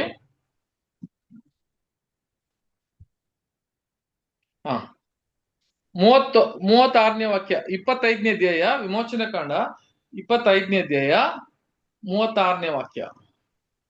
ಪುಷ್ಪ ಪಾತ್ರೆಗಳು ಕೊಂಬೆಗಳು ಸಹಿತವಾದ ದೀಪಸ್ತಂಭವನ್ನೆಲ್ಲ ಒಟ್ಟಿಗೆ ಚೊಕ್ಕ ಬಂಗಾರದಿಂದ ನಕಾಸಿ ಕೆಲಸದಿಂದ ಮಾಡಿಸಬೇಕು. Continue brother. ಅದಕ್ಕೆ 7 ಅಣತೆಗಳನ್ನು ಮಾಡಿಸಬೇಕು. ಆ ಅಣತೆಗಳಲ್ಲಿ ದೀಪ ಹಚ್ಚಲು ಎದುರಾಗಿ ಬೆಳಕು ಉಂಟಾಗುವುದು. ಅದರ ಕತ್ತರಿಗಳನ್ನು ದೀಪದ ಕುಡಿ ತೆಗೆಯುವ ಬಟ್ಟಲುಗಳನ್ನು ಚೊಕ್ಕ ಬಂಗಾರದಿಂದ ಮಾಡಿಸಬೇಕು. ದೀಪಸ್ತಂಭವು ಅದರ ಎಲ್ಲ ಉಪಕರಣಗಳು 1 ತಲಾಂತು ಚೊಕ್ಕ ಬಂಗಾರವಾಗಿರಬೇಕು. ಸಾಕ ಬ್ರದರ್? ಸಾಕು. ಇಲ್ಲಿ ಇರುವಾಗ ಸಹೋದರರೇ ಇಲ್ಲಿ ಎಲ್ಲಿ ಇವಾಗ ಹೇಳುವ ಒಂದು ವಾಕ್ಯ ಏನಪ್ಪಾ ಅಂತಂದ್ರೆ ಈ ಒಂದು ಪುಷ್ಪ ಪಾತ್ರೆಗಳು, ಆ ಕೊಂಬೆಗಳು ಅಲ್ಲಿರುವಾಗ ಆ ಒಂದು ಕೊಂಬೆ ಮತ್ತೆ ಅದರಲ್ಲಿ ಇದ್ದಂತ ಆ ಮೊಗ್ಗು ಇವೆಲ್ಲ ಯಾವ ಕೆಲಸದಲ್ಲಿ ಮಾಡ್ಬೇಕು ಅಂತ ಹೇಳಿದ್ರೆ ಅಲ್ಲಿ ಒಂದು ಏನ್ರಿ ಚೊಕ್ಕ ಬಂಗಾರದಿಂದ ಅದನ್ನ ಮಾಡ್ಬೇಕು. ಚೊಕ್ಕ ಬಂಗಾರ ಅಂತ ಹೇಳಿದ್ರೆ ಬಂಗಾರ ಅಂತ ಹೇಳಿದ್ ನಮ್ಮ ಆತ್ಮೀಯ ರೀತಿಯಲ್ಲಿ ಬಂಗಾರಕ್ಕೆ ಏನ್ರಿ ಅರ್ಥ? ದೈವಿಕ ಸ್ವಭಾವ. ಅದು ಹೇಳ್ತೀವಿ ಇಮ್ಮಾರ್ಟಾಲಿಟಿ, ದೈವಿಕ ಸ್ವಭಾವ. ನೋಡ್ರಿ, ಈ ದೈವಿಕ ಸ್ವಭಾವವಾಗಿ ಇದನ್ನ ದೈವಿಕ ಸ್ವಭಾವದಲ್ಲಿ ಮಾಡುವ ಒಂದು ವಿಷಯ ಅಂತ ಹೇಳಿ ಅದಕ್ಕೆ 7 ಹಣತೆಗಳು ಏನ್ ಮಾಡ್ಬೇಕು ಅಂತ ಹೇಳಿದ್ರೆ ಆ 7 ಹಣತೆಗಳು ಇತ್ತು ಅಂತ ಹೇಳ್ತಾರೆ. ಇದು ಕೂಡ ಬಹಳ ಮುಖ್ಯ. ಆ 7 ಹಣತೆಗೆ ಏನ್ ಮಾಡ್ಬೇಕಂತ ಹೇಳಿದ್ರೆ ಅದು ಆ ಒಂದು ಎಣ್ಣೆ, ಯಾವ ಎಣ್ಣೆ ಹಾಕ್ಬೇಕು ಇದಕ್ಕೆ? ದೀಪ ಒಂದು ಯಾವಾಗ ಉರಿತಾ ಇರ್ಬೇಕಂತೆ, ಯಾವಾಗ ಉರಿತಾ ಇರ್ಬೇಕಂತೆ ಅಂತ ಹೇಳುವಾಗ ಕರೆಕ್ಟ್ ಆಗಿ ಏನ್ ಮಾಡ್ತಾರೆ ಅಂತ ಕೇಳಿದ್ರೆ ಸಹೋದರ ಸಹೋದರರೇ, ಅದನ್ನ ಕೂಡ ಓದೋಣ. 7ನೇ ವಾಕ್ಯ ಓದಿ ಸಿಸ್ಟರ್ ಹಂಗೆ. 7 ಬ್ರದರ್ 37. 37. ಓ ಸಾರಿ, ಒಂದ್ ನಿಮಿಷ. ಅದಕ್ಕೆ 7 ಅಣತೆಗಳನ್ನು ಮಾಡಿಸಬೇಕು.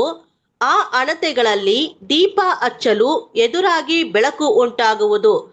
ಅದರ ಕತ್ತರಿಗಳನ್ನು ದೀಪದ ಕುಡಿ ತೆಗೆಯುವ ಬಟ್ಟಲುಗಳನ್ನು ಚೊಕ್ಕ ಬಂಗಾರದಿಂದ ಮಾಡಿಸಬೇಕು. ಇವಾಗ ಅದಕ್ಕೆ ಕತ್ತರಿಗಳು ಬೇಕು ಅಂತ ಹೇಳುದು ನೋಡಿ. ಈಗ 7 ಹಣತೆಗಳನ್ನು ಮಾಡ್ಬೇಕು, ಬಹಳ ಮುಖ್ಯ. ಅದು 7 ಹಣತೆಗಳು ಮಾಡಬೇಕು.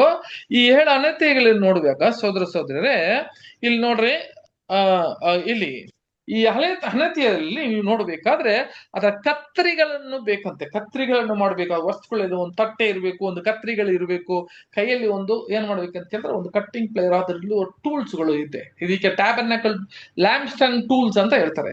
ಇದೆಲ್ಲ ಬೇಕು. ಏನಕ್ಕೆ ಬೇಕು ಇದೆಲ್ಲ? ಶುದ್ಧೀಕರಣ ಮಾಡಕ್ಕೆ. ಯಾವುದು? ಶುದ್ಧೀಕರಣ ಮಾಡಕ್ಕೆ. ಏನು ಶುದ್ಧೀಕರಣ ಅಂತ ಹೇಳಿದ್ರೆ ಆ ದೀಪ ಏನಾಗುತ್ತೆ ಅಂತ ಹೇಳಿದ್ರೆ ಸಹೋದರ ಸಹೋದರಿಯರೇ, ಅದು ಉರಿತಾ ಉರಿತಾ ಉರಿತಾ ಏನಾಗುತ್ತೆ, ಅಲ್ಲಿ ಎಲ್ಲ ಅದು ಸುಟ್ಟೋದ್ಮೇಲೆ ಆ ಒಂದು ಏನೋ ಹೇಳ್ತಾರೆ ಹಾ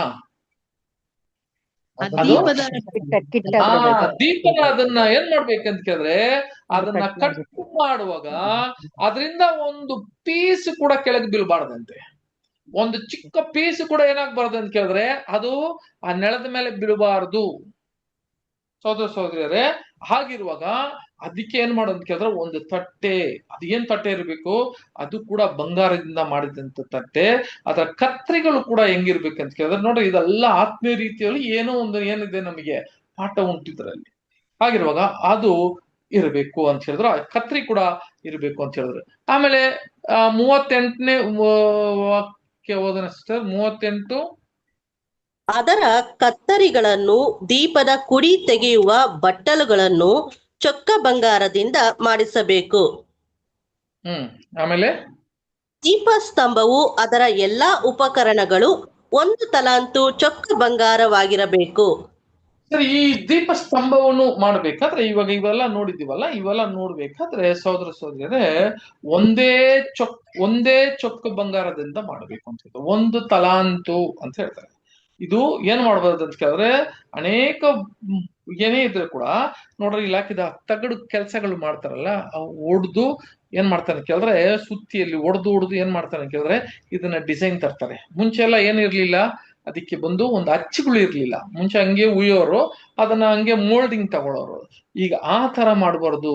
ಹಂಗಾದ್ರೆ ಇದನ್ನ ಏನ್ ಮಾಡ್ಬೇಕಂತ ಕೇಳಿದ್ರೆ ಅದು ಒಳ್ಳೆ ಪಾತ್ರ ಸರಿಯಾದ ರೀತಿಯಲ್ಲಿ ಮಾಡ್ಬೇಕು. ತಂದೆ ದೇವ್ರು ಹೇಳ್ಬಿಟ್ರು ಅಂತ ಹೇಳಿ ಆ ಒಂದು ಯಾವುದೇ ನೋಡ್ರಿ, ನೀವು 37ನೇ ಅಧ್ಯಾಯದಲ್ಲಿ ಓದುವಾಗ ನಾವು ಏನ್ ಮಾಡ್ತಾರೆ ಅಂತ ಕೇಳಿದ್ರೆ ಮೋಶೆ ಇವೆಲ್ಲ ಸರಿಯಾಗಿ ಎಲ್ಲ ಮಾಡಿದಾನ ಅಂತ ಹೇಳಿ ಅಲ್ಲಿ ಇನ್ಸ್ಪೆಕ್ಷನ್ ನಡೀತದೆ. ಅಲ್ಲಿಗೆ ಇವರೆಲ್ಲ ಯಾರ್ರಿ ಇದೆಲ್ಲ ಮಾಡೋದು ಯಾರು ಅಂತ ಹೇಳಿದ್ರೆ ನಮ್ಗೆಲ್ಲ ಗೊತ್ತು, ಇಬ್ರೇ ಮಾಡಿದ್ರು ಇದನ್ನ. ಯಾರ್ರಿ ಇಬ್ರೇ ಇದಕ್ಕೆ ಇಬ್ರನ್ನ ನೇಮಿಸಿದ್ರು, ಅವರು ಆಳುಗಳನ್ನ ಇಟ್ಟುಕೊಂಡು ಮಾಡ್ತಿದ್ರು. ಹಂಗಾದ್ರೆ ಈ ಇಬ್ರು ಯಾರಿದ್ರು ಜ್ಞಾಪಕ ಇದೆಯಾ? ಯಾರ್ರಿ ಈ ಬಂಗಾರದಲ್ಲಿ ಕೆಲಸ ಮಾಡೋರು ಯಾರ್ರಿ? ಆಮೇಲೆ ಹೋಲಿಯಬ್ಬ, ಬೆಸಿಲೆಲ್ಲು, ಇವಿಬ್ರು ನೋಡ್ರಿ. ಹಂಗಾದ್ರೆ ಬರೀ ಇದನ್ನ ಒಡ್ದು ಸುತ್ತಿಯಲ್ಲಿ ಒಡ್ದು ಕೆಲಸ ಮಾಡ್ಬೇಕಂತೆ. ಇದನ್ನ ಹೊಡೆದು ಒಳ್ಳೆ ಒಂದು ಡಿಸೈನ್ ತರಬೇಕು. ಅದು ಒಂದೇ ಟಾಲನ್ದಲ್ಲಿ ಇರಬೇಕು ಅಂತ ಹೇಳಿದ್ರು. ಒಂದೇ ಟಾಲನ್ದಲ್ಲಿ ಇರಬೇಕು. ಈ ಒಂದೇ ಟಾಲಂಟ್ ಅಂತ ಹೇಳುವಾಗ ಸಹೋದರ ಸಹೋದರಿಯರೇ ಇದು ಎಷ್ಟಪ್ಪ ಇರುತ್ತೆ ಅಂತ ಹೇಳಿದ್ರೆ ಇಲ್ಲಿ ಕೊಟ್ಟಿದ್ದೀನಿ, ಮೋಸ್ಟ್ಲಿ ಹಾಕಿದ್ದೀನಿ. 34 kg ಅಂತ. ಇದು 34 36 kg ತನಕ ನೋಡ್ರಿ. ಇದು ಒಂದೇ ಟಾಲಂಟ್ ಅಂತೆ. ಇದನ್ನ ಏನ್ ಮಾಡ್ಬೇಕಂತ ಹೇಳಿದ್ರೆ 34 kg ಒಂದೇ ತಾಲಂತ್ ಆಗಿ ಇತ್ತಂತೆ. ನೋಡಿ, ಬಂಗಾರ ಈ ಒಂದು ಬರೀ ಈ ಮೆನೋರ ಅಂತ ಹೇಳುವಾಗ ಈ ದೀಪಸ್ತಂಭ ಎಷ್ಟು ಕೆಜಿ ಇತ್ತು ಅಂತ ಕೇಳಿದ್ರೆ 36 ಕೆಜಿ ಇತ್ತಂತೆ. ನೋಡ್ರಿ ಅಂದ್ರೆ ಎಷ್ಟು ಕೋಟ್ಯಾಂತರ ರೂಪಾಯಿ ಗೊತ್ತಾಯ್ತು. ಬರೀ ಚೊಕ್ಕ ಬಂಗಾರ ಮಾತ್ರ ಎಷ್ಟೋ ಕೋಟ್ಯಾಂತರ ರೂಪಾಯಿಗಳು, ಅದನ್ನ ಲೆಕ್ಕ ಮಾಡಕ್ಕೆ ಆಗ್ತಿಲ್ಲ, ಅಷ್ಟೊಂದು ಕೋಟ್ಯಾಂತರ ರೂಪಾಯಿಗಳು ಅದಕ್ಕೆ ಏನ್ ಮಾಡಿದ್ರು ಅಂತ ಕೇಳಿದ್ರೆ ಈ ಚೊಕ್ಕ ಬಂಗಾರವನ್ನು ಮಾಡಿದ್ರು ಅಂತ ನೋಡ್ತೀವಿ. ಸರಿ, ಈಗ ಏನ್ ಮಾಡೋಣ ಅಂತ ಕೇಳಿದ್ರೆ ಒಂದು ವಿಷಯ ತಿಳ್ಕೊಳ್ಳೋಣ. ಏನಪ್ಪಾ ಅಂತ ಕೇಳಿದ್ರೆ ಒಂದೊಂದು ಕೊಂಬೆಗೂ ಏನಿರ್ಬೇಕು ಅಂತ ಕೇಳಿದ್ರೆ ಇಲ್ಲಿ ಹಾಕಿದೀನಿ ನೋಡ್ರಿ ಸಹೋದರ ಸಹೋದರಿಯರೇ, ಇಲ್ಲಿಗೆ ಒಂದು ಬಾದಾಮಿ ಹೂವು ಇರಬೇಕು, ಇಲ್ಲಿಗೆ ಕೊಟ್ಟಿದ್ದೀನಿ. ಇನ್ನೊಂದು ಒಂದು ಪಾತ್ರೆ, ಪುಷ್ಪ ಪಾತ್ರೆಯಾಗಿ ಇರ್ಬೇಕು. ಎಲ್ಲಿ ಇರುತ್ತೆ ಪಾತ್ರೆ ಅದನ್ನು ಕೂಡ ನೋಡ್ಕೊಳ್ರಿ. ಈ ಪಾತ್ರೆ ಅದೇ ತರ ಬಂದು ಆ ಮೊಗ್ಗು, ಈ ಮೊಗ್ಗು ಇರಬೇಕು ಅಂತ ಹೇಳಿ. ಸರಿ, ಒಂದೊಂದು ಚೆನ್ನಾಗಿ ನಮ್ಗೆಲ್ಲ ಗೊತ್ತಿದೆ. ಅದು ಒಂದು ಕೊಂಬದಲ್ಲಿ, ಒಂದೇ ಕೊಂಬದಲ್ಲಿ 3 ಬಾದಾಮಿ ಹೂ ಇದ್ರೆ ಅದರ ಒಂದು 6 ಕೊಂಬದಲ್ಲಿ ಎಷ್ಟು ಹೂವ ಇಡಬೇಕು? ಎಷ್ಟು ಹೂವ ಇರ್ಬೇಕು ಅದರಲ್ಲಿ? 6 ಅಲ್ಲ ಸಿಸ್ಟರ್, ಒಂದು ಕೊಂಬದಲ್ಲಿ 3 ಇದೆ. ಹಾಗಿರುವಾಗ ಎಷ್ಟು ಕೊಂಬೆ ಇದೆ ಅಂತ ಕೇಳಿದ್ರೆ 6 ಕೊಂಬೆ ಇದೆ. 18 ಬ್ರದರ್. 18. ಹಾ, ವೆರಿ ಗುಡ್. ಎಷ್ಟಿದೆ ಅಂತ ಕೇಳಿದ್ರೆ 18 ಕೊಂಬೆಗಳು ಇದೆ. ಓಕೆ, 18 ಕೊಂಬೆಗಳಿದೆ. ನೋಡ್ರಿ, ಈ 18 ಕೊಂಬೆಗಳು ಸಹೋದರ ಸಹೋದರಿಯರೇ, ಈಗ 6 ಮಾತ್ರ ನಾವು ಓದಿದೀವಲ್ಲ, ಸೆಂಟ್ರಲ್ಲಿ ಒಂದು ದೀಪಸ್ತಂಭ ಇದೆ. ಆ ದೀಪಸ್ತಂಭದಲ್ಲಿ ಎಷ್ಟು ಹೂವ ಇರಬೇಕು ಅಂತ ಹೇಳಿದ್ರೆ ಅಲ್ಲಿಗೆ 4 ಹೂವ ಇರಬೇಕು. ಈಗ 18ಗೆ 18 ಅಂತ ಹೇಳುವಾಗ 18 + 4 ಎಷ್ಟಾಯ್ತ್ರಿ? 22 ಆಯ್ತು. 22 ಅಂದ್ರೆ ಏನ್ರಿ? ಏನಾದ್ರೆ ಜ್ಞಾಪಕ ಇದೆಯಾ? 22 ಅಂದ್ರೆ ಏನರ್ಥ?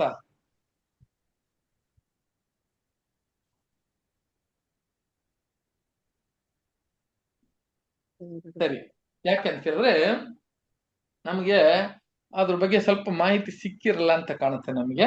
ಆದ್ರೆ ಕೂಡ ನಾನು ಹೇಳ್ತೀನಿ ಕೇಳ್ರಿ. ಇದು ಆಕ್ಚುಲಿ ಈ ದೀಪಸ್ತಂಭ. ಓಕೆ, ಈ ದೀಪಸ್ತಂಭ ಯಾವ್ದನ್ನ ಹೋಲಿಕೆ ಮಾಡ್ತದೆ? ಅದೇ ತರ ಅಲ್ಲಿ ಇದ್ದಂತ ರೊಟ್ಟಿಯ ಮೇಜೆ ಅಂದ್ರೆ ನಮಗೆಲ್ಲ ಚೆನ್ನಾಗಿ ಗೊತ್ತಿದೆ. ರೊಟ್ಟಿಯ ಮೇಜೆ ಅಂದ್ರೆ ಏನು? ರೊಟ್ಟಿ ಅಂದ್ರೆ ನಮಗೇನು ಆತ್ಮೀಯ ರೀತಿಯಲ್ಲಿ ಏನು?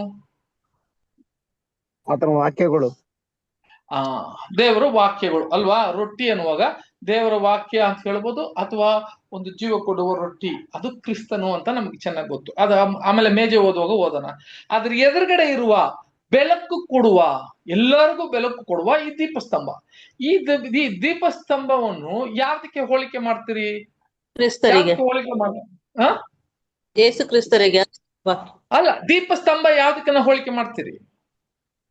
ನಾವು ಯೇಸು ಕ್ರಿಸ್ತನ ಯಾವ ಅಂತ ಕೇಳಿದ್ರೆ ಆ ಮೇಜೆ, ರೊಟ್ಟಿಯ ಮೇಜೆ ಇದೆಯಲ್ಲ, ಆ ಮೇಜದಲ್ಲಿ ಇರೋದಂತ ಆ ರೊಟ್ಟಿ ಅದು ಕ್ರಿಸ್ತನು. ಅದು ಏನಪ್ಪಾ ಅಂತ ಕೇಳಿದ್ರೆ ಅದರಿಂದ ನಮಗೆ ಜೀವ ಬರುವ ಆ ರೊಟ್ಟಿ ಅಂತ. ಅದನ್ನ ಆಮೇಲೆ ನೋಡೋಣ. ಅದನ್ನ ಇನ್ನ ಆ ಪಾಠಕ್ಕೆ ಹೋಗಿಲ್ಲ. ಅದ್ರ ಎದುರುಗಡೆ ಇರುವ ಈ ಸ್ತಂಭ, ದೀಪಸ್ತಂಭ ಯಾವ್ದಕ್ಕಪ್ಪ ಹೋಲಿಕೆ ಆಗ್ತದೆ ಅಂತ ಕೇಳಿದ್ರೆ ನೋಡ್ರಿ, ಸಭೆ ಹುಟ್ಟುತ್ತೆ. ಯಾವ್ದಿಂದ ಜನಿಸಲ್ಪಡುತ್ತೆ? 7 ಸಭೆ, 7 ಸಭೆ ಯಾವ್ದಿಂದ, ಯಾವ ವಿಷಯದಿಂದ ಅದು ಜನಿಸಲ್ಪಡುತ್ತದೆ? 7 ಸತ್ಯಗಳು. ಏನು ಸತ್ಯಗಳು? 7 ಸತ್ಯಗಳಲ್ಲ, ಸತ್ಯಗಳು ಅಂತ ಹೇಳುವಾಗ ದೇವರ ವಾಕ್ಯ ನಮಗೆಲ್ಲ ಗೊತ್ತು. ಯಾಕೋಬ 1:18 ವಾಕ್ಯದಲ್ಲಿ ನಾವೇನ್ ಓದ್ತೀವಿ ಅಂತ ಕೇಳಿದ್ರೆ ಈ ಓದನಷ್ಟರದು ನಮಗ್ ಗೊತ್ತಿದ್ದ ವಾಕ್ಯ.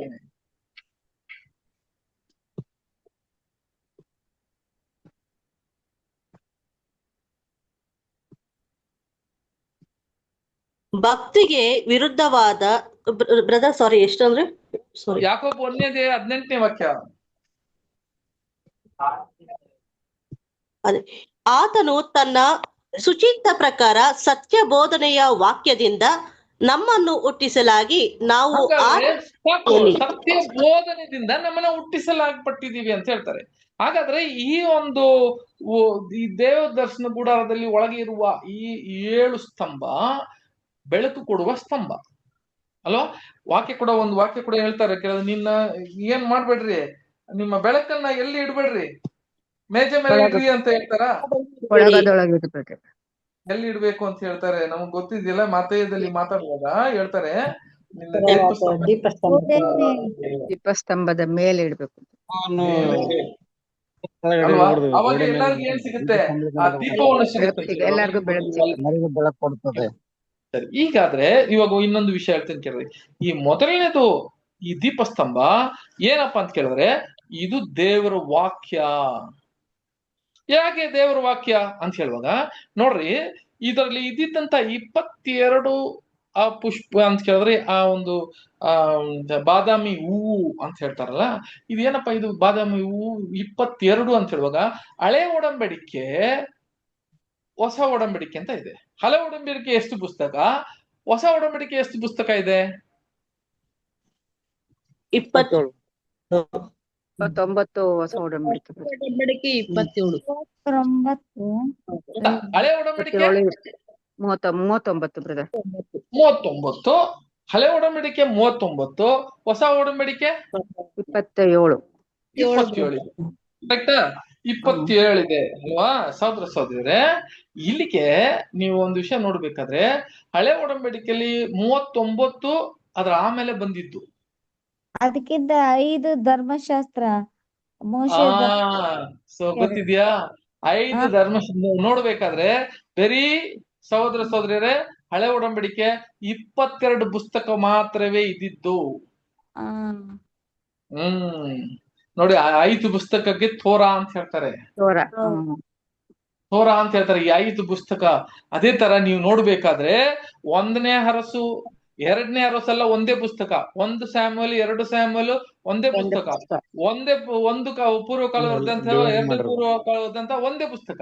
ಆಮೇಲೆ ಈ ಕೀರ್ತನೆ, ಆಮೇಲೆ ಯಾವ್ದ್ರಿ ಜ್ಞಾನೋಕ್ತಿ, ಈ ಪ್ರಸಂಗಿ, ಇದೆಲ್ಲ ಒಂದೇ ಪುಸ್ತಕ. ಇವಾಗ ನಾವು ಅದನ್ನ ಓದಕ್ಕೆ ಅದನ್ನ ಡಿವೈಡ್ ಮಾಡಿ ಇಟ್ಟಿದ್ರು, ಅದಕ್ಕೆ ನಮಗೆ 39 ಅಂತ ಬಂತು. ನಿಜವಾಗಿ ನೀವು ಒರಿಜಿನಲ್ ಆಗಿ ನೀವು ನೋಡ್ಬೇಕಾದ್ರೆ ಸಹೋದರ ಸಹೋದರಿಯರೇ, 22 ಪುಸ್ತಕನೇ ಇತ್ತು ಹಳೆ ಒಡಂಬಡಿಕೆ. ಸರಿ, ಈಗ ನೋಡ್ರಿ, ಅದರಲ್ಲಿ ಇದ್ದಿದ್ದಂತ ಒಂದು ಹೂವ ಮಾತ್ರ 22 ಇತ್ತು. ಅದ್ರ ಜೊತೆಗೆ ಏನ್ ಕೂಡ ಇತ್ತು ಅಂತ ಕೇಳಿದ್ರೆ, ಆ ಪುಷ್ಪ ಪಾತ್ರೆಯು ಒಂದಿತ್ತು, ಆ ಮೊಗ್ಗು ಇತ್ತು ಅಲ್ವಾ? ಹಂಗಾದ್ರೆ ಒಂದು ಇದರಲ್ಲಿ, ಒಂದು ಕೊಂಬೆದಲ್ಲಿ ಎಷ್ಟು ಇದೆ ಅಂತ ಕೇಳಿದ್ರೆ, ಒಂದು ಹೂವ, ಒಂದು ಪುಷ್ಪ ಪಾತ್ರೆ, ಒಂದು ಮೊಗ್ಗು. ಹಂಗಾದ್ರೆ ಒಂದು ಕೊಂಬೆಯಲ್ಲಿ ಎಷ್ಟು ಬರುತ್ತೆ ಅಂತ ಕೇಳಿದ್ರೆ ಎಷ್ಟು ಬರುತ್ತೆ ರೀ? 9? ಹೌದು ನೋಡ್ರಿ, ಒಂದೊಂದು ಇವಾಗ 22 ಅಂತ ಹೇಳಿದ್ರೆ, ಎಲ್ಲ ಲೆಕ್ಕ ಮಾಡುವಾಗ ಒಂದೊಂದು ಹೂವ 22 ಅಂತ ಹೇಳಿದ್ರೆ, ಹಂಗಾದ್ರೆ ಎಷ್ಟು ಪಾತ್ರೆ ಇತ್ತು? 22 ಪಾತ್ರೆ ಇತ್ತು. ಹಂಗಾದ್ರೆ 22 ಮೊಗ್ಗಿತ್ತು. 22, ಯಾಕಂದ್ರೆ ಒಂದೊಂದು ಜಾಯಿಂಟ್ ಮಾಡ್ಬೇಕಲ್ಲ. ಹಂಗಾದ್ರೆ ಇದ್ರಲ್ಲಿ ನೋಡ್ಬೇಕು 22 ಮೊಗ್ಗಿತ್ತು. ಇವಾಗ ಎಲ್ಲ ಲೆಕ್ಕ ಮಾಡಿದ್ರೆ ಎಷ್ಟು ಬರುತ್ತೆ? 44 ಬರುತ್ತೆ. 44? 66. ಅದು 22 ಅಲ್ಲ ನೋಡ್ರಿ, ಒಂದು ಹೂವ 22, ಆಮೇಲೆ ಆ ಪಾತ್ರೆ, ಪುಷ್ಪ ಪಾತ್ರೆ 22, ಆಮೇಲೆ ಆ ಮೊಗ್ಗು 22. ಎಷ್ಟಾಯ್ತು ಟೋಟಲ್? 66. ಯಾವ ಪುಸ್ತಕ ರೀ? ಆಹಾರ.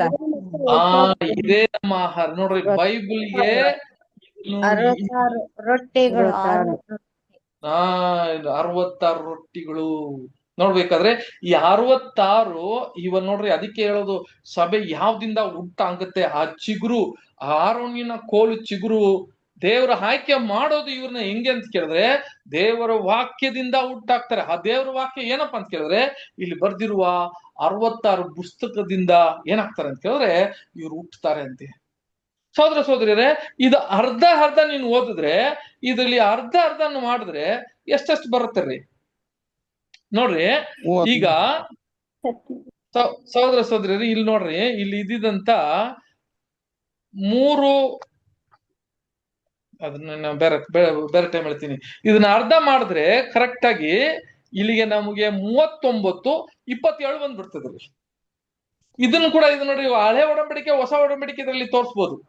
ಯಾಕಂತ ಹೇಳಿದ್ರೆ ಒಂದೊಂದು ನೋಡ್ರಿ ಒಂದು ಹೂವ ಆಮೇಲೆ ಒಂದರಲ್ಲಿ 9 ಇದ್ರೆ ಅಲ್ವಾ, ಒಂದು ಕೊಂಬೆದಲ್ಲಿ ಎಷ್ಟಿದೆ?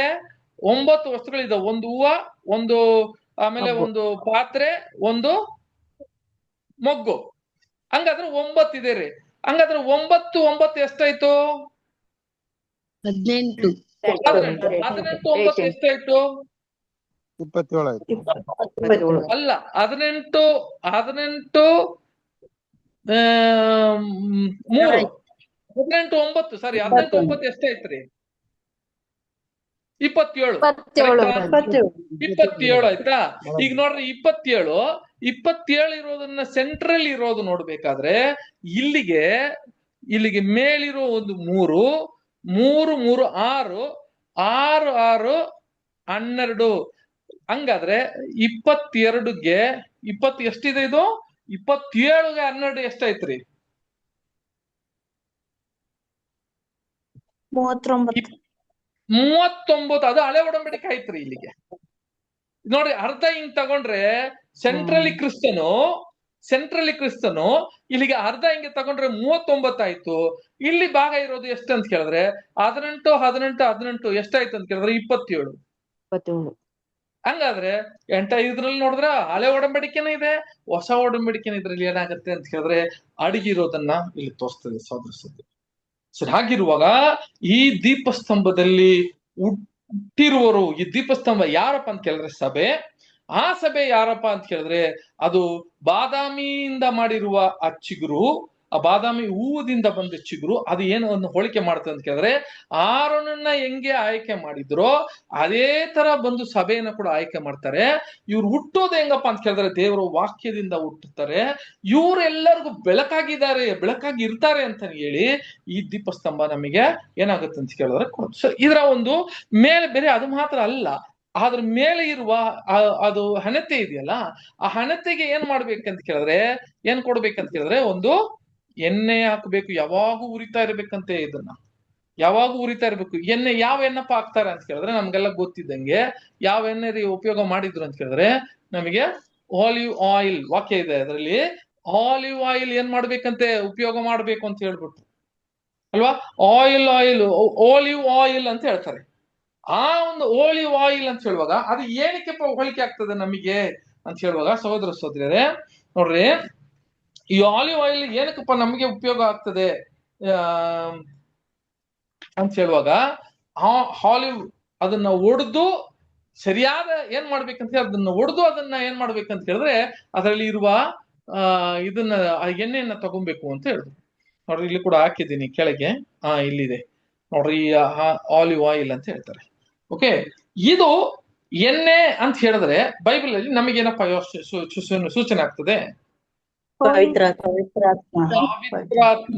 ನೋಡ್ರಿ, ಹಾಗಾದ್ರೆ ಆ 66 ಪುಸ್ತಕ ಮಾತ್ರ ಇಲ್ಲ, ಆ ಪವಿತ್ರಾತ್ಮ ಅಂತ ಹೇಳುವಾಗ ಅದು ಎಲ್ಲಿಂದ ಬರ್ತದೆ ಅಂತ ಕೇಳಿದ್ರೆ ಕ್ರಿಸ್ತನಿಂದ ಬರುವ ಪವಿತ್ರಾತ್ಮ. ಆ ಎಣ್ಣೆ ಅಂತ ಹೇಳುವಾಗ ಅದಕ್ಕೆ ಓಲಿವ್ ಪ್ರೆಸ್ ಅಂತ ಹೇಳ್ತಾರೆ. ಹೋಲಿವ್ನ ಏನ್ ಮಾಡ್ತಾರೆ ಅಂತ ಕೇಳಿದ್ರೆ ಆ ಒಂದು ಹಣ್ಣನ್ನ ಪ್ರೆಸ್ ಮಾಡಿ ಅದರಿಂದ ಏನ್ ಮಾಡ್ತಾರೆ ಅಂತ ಕೇಳಿದ್ರೆ ಎಣ್ಣೆ ತೆಗಿತಾರೆ ಅಂತ ಹೇಳ್ತಿ. ಆ ಎಣ್ಣೆನ್ನೇ ಇದೆಲ್ಲ ಉಪಯೋಗ ಮಾಡ್ಬೇಕು ಅಂತ ಹೇಳಿದ್ರು. ಹಂಗಾದ್ರೆ ಹೊಸ ಒಡಂಬಡಿಕೆಯಲ್ಲಿ ಇಲ್ಲಿಗೆ ಆಲಿವ್ ಪ್ರೆಸ್ ಅಂತ ಹೇಳುವಾಗ ಆ ಒಂದು ಪ್ರೆಸ್ ಇದೆಯಲ್ಲ, ಏನಪ್ಪಾ ಅದು ಚಕ್ಕು ಅಂತಾರೆ, ಚಕ್ಕಾಡ್ತಾರಲ್ಲ, ಅದು ಆಲಿವ್ ಚಕ್ಕಾಡೋದು ಎಲ್ಲಿತ್ತು ಹೊಸ ಒಡಂಬಡಿಕೆಯಲ್ಲಿ? ಒಂದು ಒಳ್ಳೆ ಹೆಸರು ಅದು.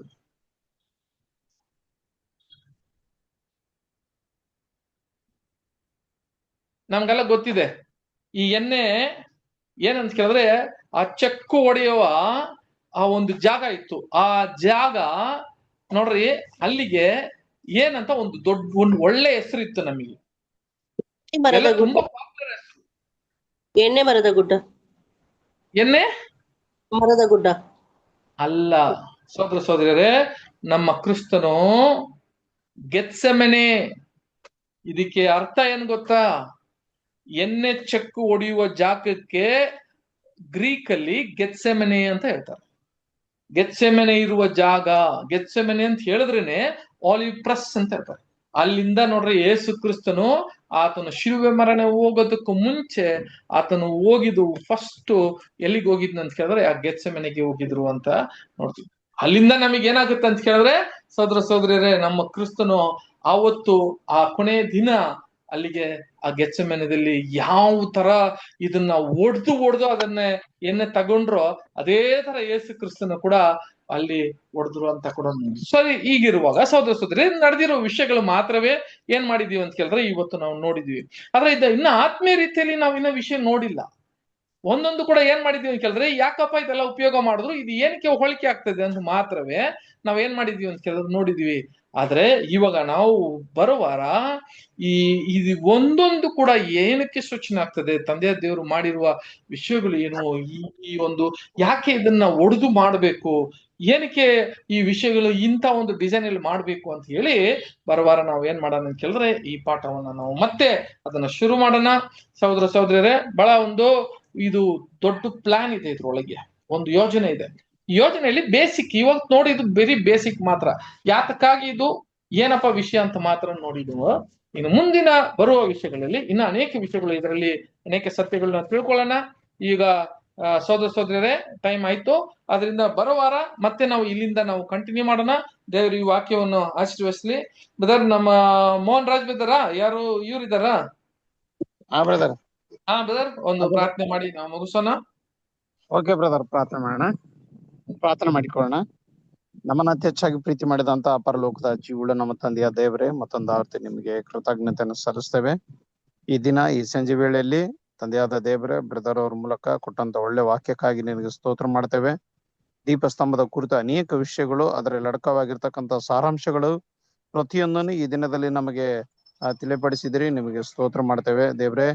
ಸೇರಿ ಬಂದಿರತಕ್ಕಂಥ ಎಲ್ಲರನ್ನು ಕೂಡ ನೀನು ಕಲಿಯುವಂತ ಕೃಪೆ ತೋರಿಸಿದಿರಿ. ನಿಮಗೆ ಸ್ತೋತ್ರ ಮಾಡ್ತೇವೆ. ಬ್ರದರ್ ಅವರನ್ನು, ಅವರ ಕುಟುಂಬನ ಆಶೀರ್ವಿಸಿ ಇನ್ನೂ ಬಲಪಡಿಸಿರಿ. ಇನ್ನೂ ವಾಕ್ಯದಲ್ಲಿ ಅವರು ಇನ್ನೂ ಹೆಚ್ಚಾಗಿ ತಂದೆಯಾದ ದೇವರೇ ಅರ್ಥಗಳನ್ನು ನಮಗೆ ತಿಳಿಸಲು ಅವರಿಗೆ ಸಹಾಯ ಮಾಡ್ರಂತ ಬೇಡಿಕೊಳ್ತೇವೆ. ಸೇರಿ ಬಂದಿರತಕ್ಕಂಥ ಎಲ್ಲಾ ಸಹೋದರ ಸಹೋದರಿಯರು, ಎಲ್ಲರ ಕುಟುಂಬ ಮಕ್ಕಳನ್ನೆಲ್ಲರನ್ನು ಕೂಡ ನೀವು ಕಾಯ್ದು ಕಾಪಾಡಿ ನಡೆಸ್ರಿ. ಮುಂಬರುವ ದಿನಗಳಲ್ಲಿ ಇನ್ನೂ ಅನೇಕ ವಿಷಯಗಳನ್ನು ಕಲೀಲಿಕ್ಕೆ ನಮಗೆ ಸಮಯ, ಸಹಾಯ, ನಿನ್ನ ಪ್ರೀತಿ, ನಿನ್ನ ಪ್ರಸನ್ನತೆ ಕೊಟ್ಟು ನಡೆಸಬೇಕೆಂದು ಯೇಸು ಕ್ರಿಸ್ತನ ನಾಮದಲ್ಲಿ ಬೇಡುವಂದಿವೆ ತಂದೆ. Amen. Thank you thank you brother. Brother. ಎಲ್ಲಾ ಸಿಸ್ಟರ್ ಬ್ರದರ್ಗೆ